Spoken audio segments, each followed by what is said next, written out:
Another psychologist said to her, Millicent, you're going to know what it's like to be blamed for things you did not do and be blamed for it. Someone else said, you'll be damned if you do and damned if you don't.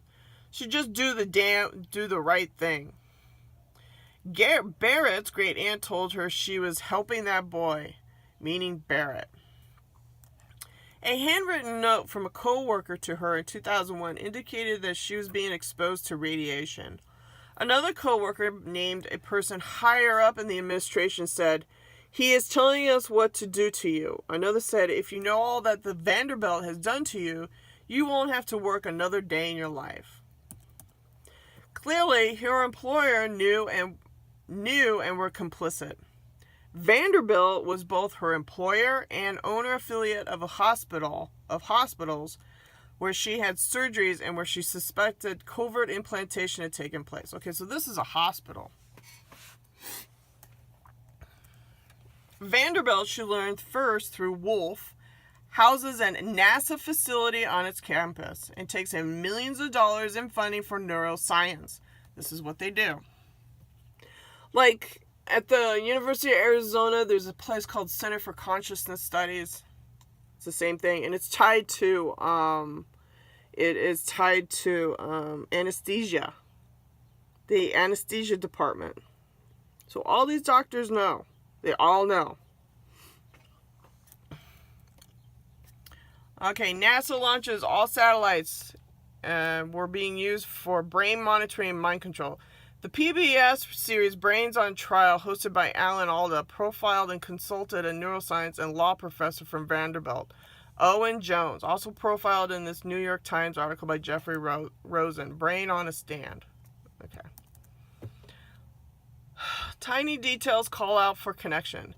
At Vanderbilt, she had worked for a group of psychologists with a grant for what was called the Mind Project. Across from her home in Columbia, there was a house where a blue light was left burning on the porch night and day. New York license plates marked a car pulled into the drive. She later learned, after a visual scan of her eye, revealed a foreign object, a blue disc, inserted with a toxologist examining that she had the blue eye. That blue light, it might have a pointer to the Blue Brain Project, which is Swiss. Swissy! The Swiss Templars! A Swiss brain initiative which uses the supercomputing facility at Oak Ridge to run simulation modeling experiments in the aid of brain mapping. Recorded in 2007 letter to the Senate Judiciary Committee, Dr. Black noted this information. 3 things I have heard while on campus of my former employer via V2K before I was terminated during medical leave. 1. We cannot afford to allow you to hurt our funding. 2. Anybody can call the 800 number to report you as a terrorist. This was just after 9/11, just after the Patriot Act. Okay, so that's Bush. 3. Nobody will risk losing their retirement, their job, or their family for you. They implied that the bribes and blackmail would be used to gain cooperation. Also noted is insight on the insidiousnesses of the brain scanning technology. To my face, a co-worker who had been brought in over to wreak havoc in my department made light of my plans to contact Johnny Cochran for help. I had not breathed that idea to anyone. She could have acquired that knowledge by using technology to read my thoughts, either brain-computer link or brain-to-brain link, both of which are violations which prove that an employee could not stand a chance of any kinds of plans to fight injustices or abuse of the institution.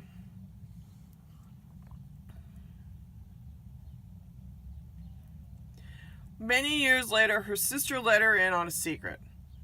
Early in these operations of secrecy and covert assault on her, her family, included her mother, sister, and daughters, had been called in by a meeting by Wolf's sister at Chief of Police Tommy Goetz's place. It was a briefing meeting, and to this day, Melissa does not know exactly what was said. It appeared the participants were sworn to secrecy. Her own family refused to tell her what had actually transpired.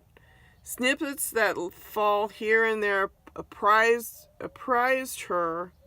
There were questions on what they knew about Melissa's complaint about Wolf. She had been referred to as crazy by the police chief. Earlier, her brother had told her Wolf had a 5-inch dossier. There you go. They had a 5-inch dossier on her. What could this possibly be? Wolf had let slip that he was framing her possibly with images he had sent on the read-write chip and stalking him. So what he was trying to do is tell the world that she was stalking him when he's the fucking perpetrator. Was he framing her in other ways? She did not know, but her family cued in. Some kind of weird behavior modification experiment was being carried out on her. She recalled something her mother said to her as if reassuringly. Mother said, "There's no way you could have killed Ida." Ida was her 5-month-old baby sister who died in her crib directly after a vaccination. Melissa had been 4 years old at the time and loved her baby sister. Was it possible she was now being framed for the death of that infant child at the age of 4?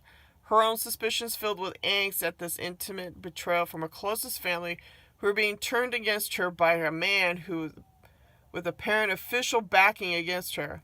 They've been told, this is an investigation. If you interfere, you can go to jail. So, this cues in on how they really have been spying on families for a long fucking time, and it goes to the Freemasonry, the G factor. G, these lizards. So they want to frame her for something that happened when she was 4 years old. You know, sudden infant crib death can come from these fucking vaccines, people. And directed energy weapons. You know, babies can die in silence with directed energy weapons. Something else that stood out comes to her mind. There was a day when she came home and found her windows unlocked. Melissa was told by Wolf, later V2K, that her sister had given her house key to Barrett Wolf, saying Wolf was making the house safer for her. Ooh, in the name of safety. Safe or unsafe? In 2003, when she first began to be hit with directed energy weapons, radiation burning through her skin, she was told via V2K or microwave hearing or whatever synthetic technology put voices in her brain. We had to make people hate you in order to do what we wanted to. We had to lie to get it started, and lie keeps going. If they believe one lie, they'll believe them all. People would rather believe a lie than the truth. At that time, Wolf, her perpetrator, had been making uninvited and unwanted visits to Melissa's home beginning in 1999. That day, when he was permitted by her sister to enter her house, she suspected changing around the wiring, which she did not learn about until many years later, what had really been done. Barrett Wolf was an electrician by training, HVAC specialist in the Air Force. Okay? Melissa reports that she frequently felt as if she was standing in an electromagnetic field in her home, which is true.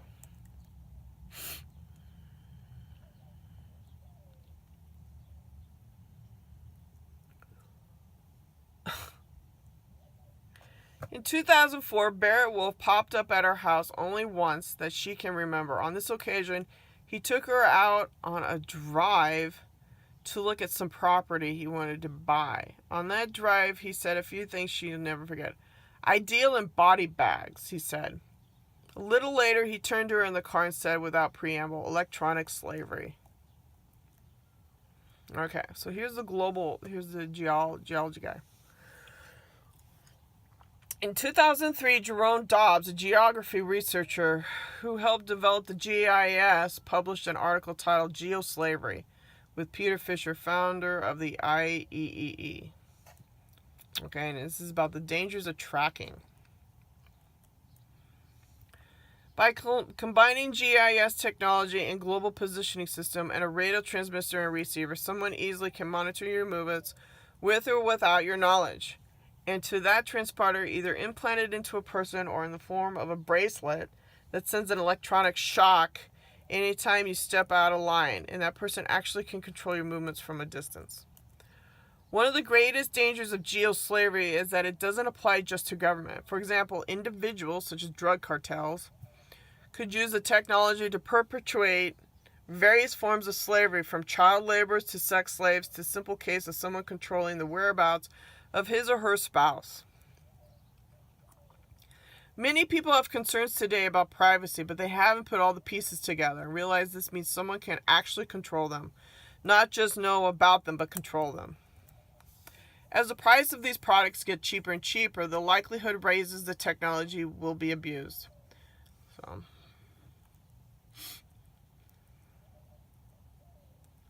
Okay, and this is a little bit about the history of the CIA.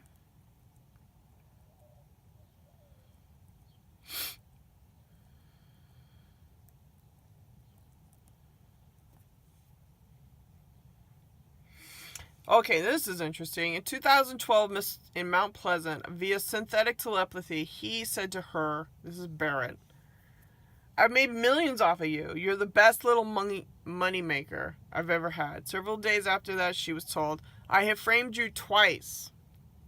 In Dayton, Ohio, he informed her that he framed her 4 or 5 times with a subliminal radio messaging broadcast to the whole town, which she notes is a psychological operation.